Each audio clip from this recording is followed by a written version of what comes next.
Have you ever heard the rustle of paper in an empty room? Don't be so quick to call it a draft.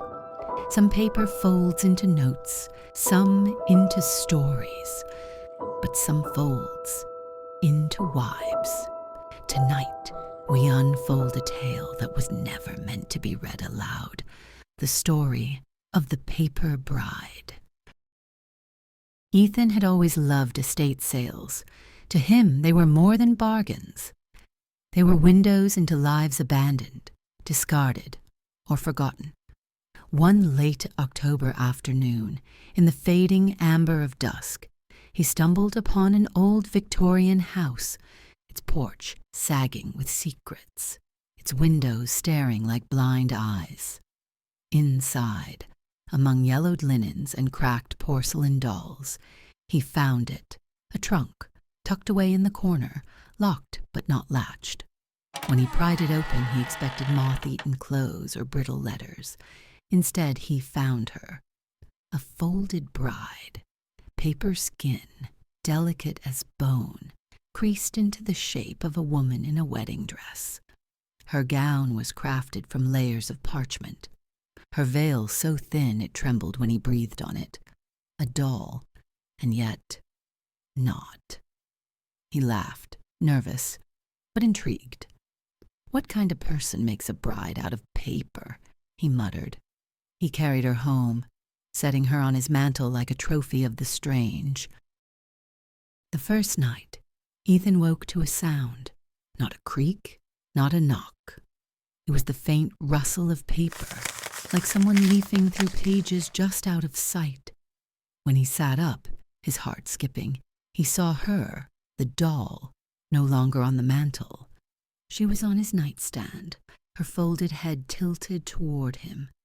He told himself it was a joke he'd forgotten playing on himself, and shoved her back where she belonged. The second night he woke again. This time his sheets were damp with sweat and blood. Thin, sharp slices etched across his arms, no deeper than paper cuts, but stinging like fire. And on his pillow, a scrap of parchment, blank, but freshly torn from somewhere. The paper bride sat at the foot of his bed. Her veil seemed lower now. Her hands, sharper. Ethan searched online, desperate for answers, and he found something. A superstition from old villages in China, where families crafted paper brides, effigies, folded and dressed in delicate gowns. For men who died before they could marry. The brides were burned, buried with the dead, so that no man would be alone in the afterlife. But if a bride was not destroyed, she waited for a husband, waited for flesh. By the third night, Ethan barely slept. The sound of rustling paper filled every corner of the house, growing louder, closer, hungrier. Shadows of a veiled woman stretched across his walls, and when he blinked, he swore he saw her move, not folded stiffly anymore, but fluid, bending, unfolding, piece by piece. Her veil no longer trembled. It reached. He ran, clutching the doll, desperate to burn her.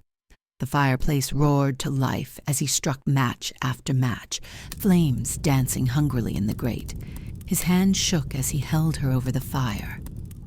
"This ends now," he whispered, and moved to toss her into the flames. But when he looked down, his hands were empty. A chill ran down his spine. Slowly he turned around. She stood behind him. No longer a folded doll, but unfolded into something grotesquely human. 7 feet tall, her paper skin stretched and creased, her wedding dress rustling with each impossible breath. Where her face should be, only smooth parchment with suggestion of features pressed from within. Ethan's scream caught in his throat. "You cannot burn your bride before the wedding night, my husband." No! No! No! Ethan scrambled backward toward the fireplace, terror flooding his system. "I'm not your husband. You're just paper. You're not real." She tilted her head, the motion creating sharp creases in her neck. Her veil fluttered without any wind.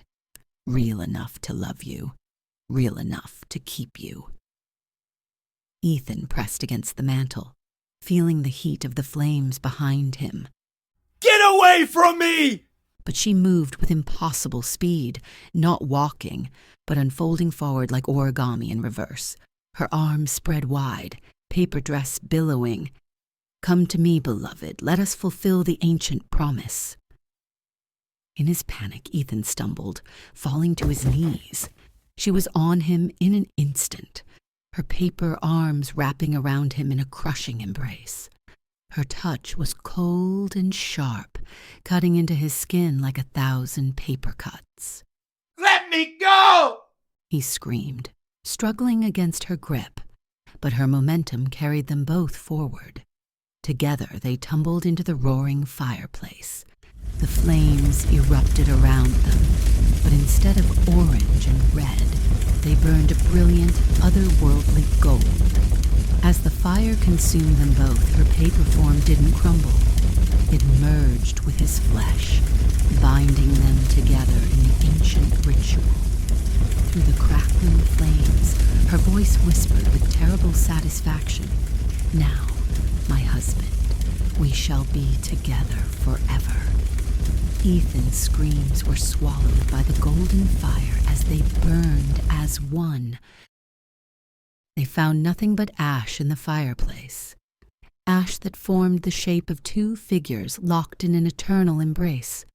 The authorities called it a tragic accident, but I know better. The paper bride had finally claimed her groom and some bonds. Well, some bonds are forged in flame and can never be broken. So remember, darlings, when you find something that seems too strange to keep, perhaps it's because it was never meant to be found. After all, some brides don't take no for an answer.